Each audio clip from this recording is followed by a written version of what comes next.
Tēnā anō koutou katoa, hoki mai anō ki e nei akoranga, ukulele. Ko te waiata hei ako mātātou, kua tipura. I mua i te ako i te waiata, he oro hau hei ako mātātou. Ko te oro hau, F minor. Kei te mohi o ki tātou kei hea F, tahi, rua.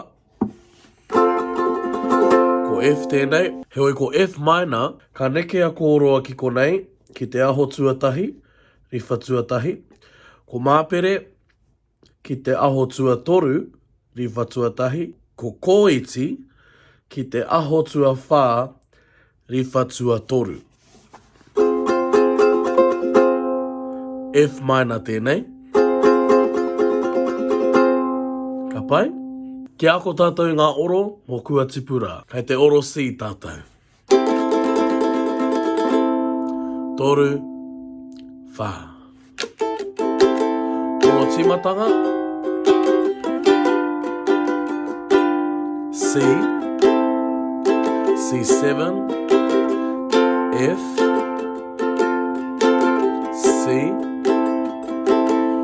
A minor, C, C7, F, C, A minor, G7,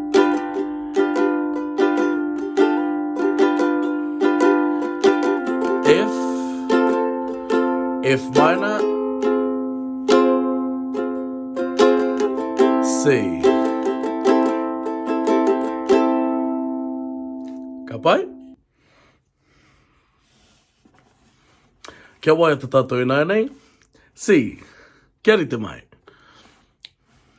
Kia waiata tātou i nei, C. Kia rite mai. Toru, whā.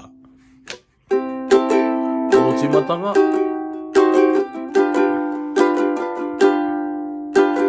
Ua tipura hei oranga o te iwi. Maori, mā te matua i te rangi, e arahi.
Pai, ako hia e homa, hei te ripene tua ono.